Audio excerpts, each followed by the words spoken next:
Dodge just panicked and brought the gas-powered Charger back from the dead, but they made one massive design flaw that makes me feel bad for the people buying these cars.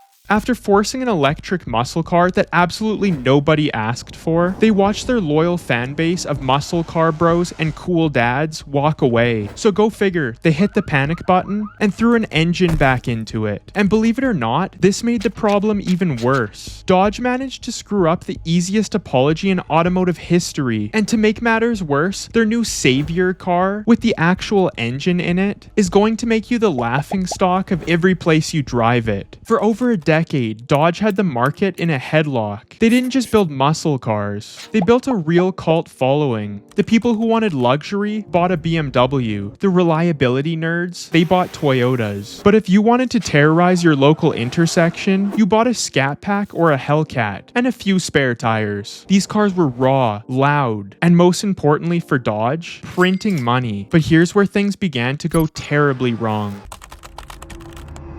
Lately, Dodge seems to be run by people who have no real interest in cars, because that is the only logical explanation for Dodge to look at their existing customers of blue-collar car guys and think, you know what these guys really want? An EV that costs more than an RS3. And that's just the beginning. The first stage of Dodge's new master plan, they destroyed their own pricing. They took vehicles meant for the working class and priced them like German luxury cars. Then they lit billions of dollars on fire to transition to an all-electric lineup. They walked out on stage in front of America, killed the Hemi V8, killed the Challenger, and unveiled the future of American muscle, a heavy, silent, battery-powered brick. They made a muscle car for tech bros in Silicon Valley, completely ignoring the fact that tech bros drive Teslas and little red Ferraris, and Dodge guys buy Dodges because they aren't Teslas. What the heck is going on here? Now, the engineers at Dodge aren't stupid. They knew car guys wouldn't buy a silent muscle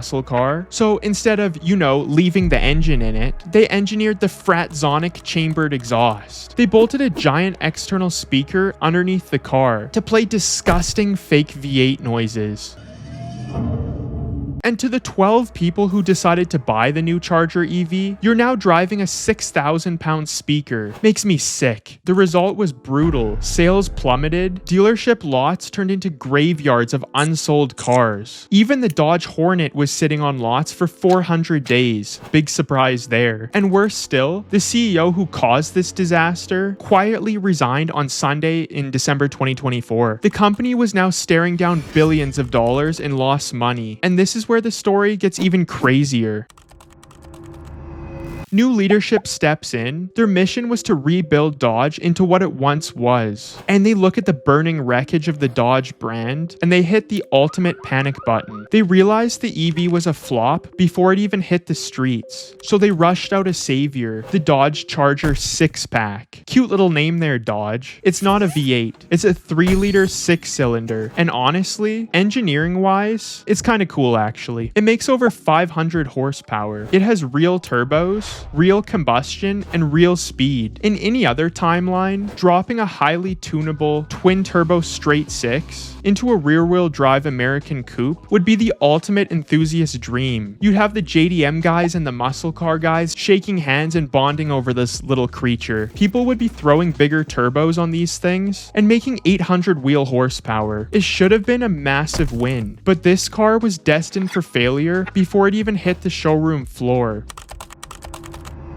To save money, they put the gas engine inside the exact same body as the electric car. They didn't even try to make it look more aggressive. No wide body, no distinct hood scoop. They look identical. And that is where Dodge accidentally engineered the greatest social nightmare a car enthusiast could ever experience. Put yourself in this guy's shoes. He just dropped $70K on a brand new twin-turbo gas Charger. He pulls up to his local parking lot car meet, wanting to show off his new little Dodge. But here's the problem, people. Nobody knows he has the gas version. They just see the silhouette of the EV they've been hating on the internet for 2 years. People start pointing, someone laughs. A guy in a clapped out Nissan Altima cuts him off in traffic. It's a disaster. You didn't buy a muscle car. In the new Charger, you are literally begging for validation from 19-year-olds driving rebuilt titles V6 Challengers, just because their cars look like they actually burn gas. Think about the social isolation you live in now. The Tesla guys don't want to look at you because you're burning fuel. The muscle car guys don't want you because your car looks like a wireless router. You are entirely alone. It's kind of sad.